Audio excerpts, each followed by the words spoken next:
Bonjour, je m'appelle Anna et je viens d'une famille protestante. Je vais vous expliquer ce que cela signifie pour moi. Le protestantisme est apparu il y a environ 500 ans parce que les gens étaient en désaccord avec la pratique de l'Église occidentale.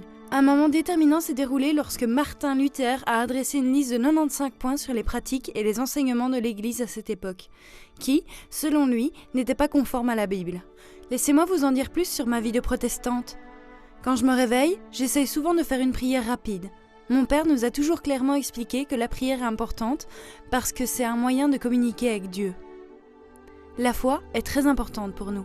Pour nous, les protestants, Dieu nous demande de mettre notre foi en Jésus, plutôt que d'essayer de vivre une vie parfaite. Pour la plupart des protestants, cette foi dépasse la simple croyance selon laquelle Jésus est venu une fois sur terre. Elle signifie que vous lui faites confiance comme quelqu'un qui vous aime et qui veut le meilleur pour vous, également à notre époque. Nous appelons cela une foi personnelle. Cette foi doit également s'exprimer dans les actes d'une personne au cours de sa vie. Ah, j'aurais peut-être dû commencer par vous parler de Jésus au début. Comme dans les autres traditions chrétiennes, Jésus est au cœur de la religion protestante. Dans la Bible, nous lisons que Jésus a marché sur cette terre, a été crucifié, a ressuscité d'entre les morts et est monté au ciel. Traditionnellement, les protestants croient que Jésus est le Fils de Dieu et qu'il a fait tout cela afin de sauver l'humanité. Ma sœur, en revanche, pense que Jésus est important, mais elle le considère uniquement comme un exemple pour nous montrer comment nous pouvons vivre ensemble dans un amour réciproque. Nos croyances sur Jésus reposent sur les textes de la Bible, qui est un livre sacré pour nous. Pour cette raison, nous lisons chaque jour un extrait de la Bible pendant le dîner. Mes parents se rendent également à l'église chaque semaine pour étudier la Bible. Ils partagent leurs réflexions sur la Bible avec d'autres personnes. Lorsqu'ils rencontrent un problème dans la vie, ils recherchent souvent des conseils dans la Bible, parce qu'ils croient que la Bible est la parole de Dieu. Ma sœur n'est pas d'accord avec ce point de vue. Selon elle, la Bible n'est qu'un livre rédigé par des êtres humains, mais elle peut servir de source précieuse d'inspiration pour la vie. Chaque dimanche, nous allons à l'église, où nous chantons des chansons, écoutons un sermon et prions ensemble. Mon frère ne va plus à l'église avec nous. Il pense que dans les églises protestantes traditionnelles, les gens sont trop concentrés sur eux-mêmes et sur leur salut. Il dit qu'il peut vivre ce que nous faisons à l'église à la maison en regardant un service religieux. D'après lui, il peut mieux vivre sa foi en se concentrant sur les autres. Il fait beaucoup de bénévolat, comme aider une famille de réfugiés qui a récemment emménagé dans notre village. Le sermon est une partie importante et essentielle du service religieux pour nous. Dans mon église, on accorde beaucoup de temps au sermon, mais je connais d'autres églises où les sermons sont beaucoup plus courts. Le sermon porte toujours sur un texte de la Bible qui est appliqué à la vie chrétienne. Nous appelons la personne qui dirige l'église le pasteur. Notre pasteur est un homme gentil qui a dû étudier pendant 6 ans avant d'être autorisé à diriger notre église. Je suis aussi allée à l'église d'un camarade de classe quelques fois.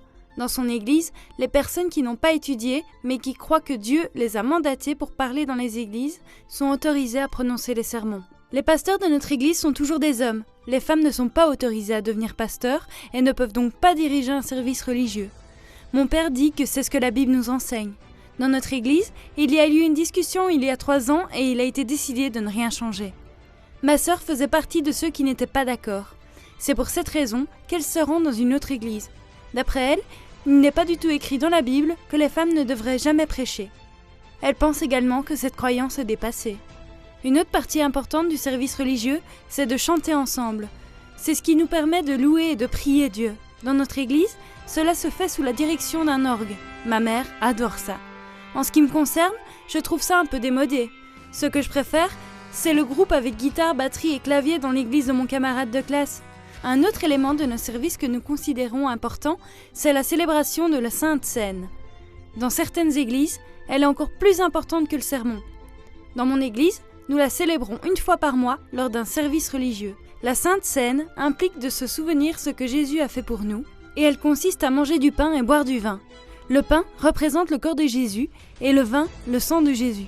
Jésus lui-même a dit que ses disciples devaient le faire régulièrement pour se souvenir de lui. En consommant du pain et du vin, nous nous souvenons que Jésus est mort pour nous sauver.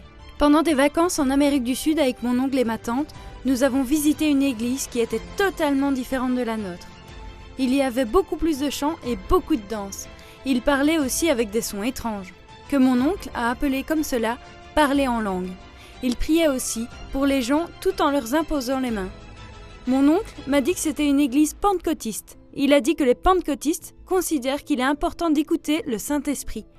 Le Saint-Esprit est la puissance de Dieu qui agit à travers les hommes.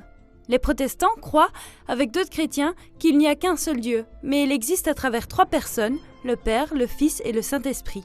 Je ne comprends pas très bien tout cela, mais on l'appelle la Trinité. Un autre symbole important pour nous, c'est le baptême. Ce rituel symbolise la purification d'une personne et son intégration dans la communauté de Dieu. Dans notre église, nous célébrons ce que l'on appelle le pédobaptisme, dans lequel de l'eau est répandue sur le front d'un bébé. Dans l'église de mon camarade de classe, en revanche, il croit qu'une personne ne devrait pas être baptisée avant qu'elle ne prenne consciemment la décision d'être baptisée. Cela s'appelle le baptême du croyant et se produit plus tard dans la vie. Et la personne est complètement immergée dans l'eau. Ces 2 formes de baptême se font généralement en proclamant le nom du Père, du Fils et du Saint-Esprit. La foi en Dieu, centrale dans le protestantisme, ne consiste pas à simplement déclarer que vous croyez. Mais vous devez aussi le montrer dans les rituels que vous accomplissez et dans votre vie en tant que disciples de Jésus. Cela signifie que nous devons agir en aimant et en prenant soin les uns des autres et du monde, comme Jésus l'a fait.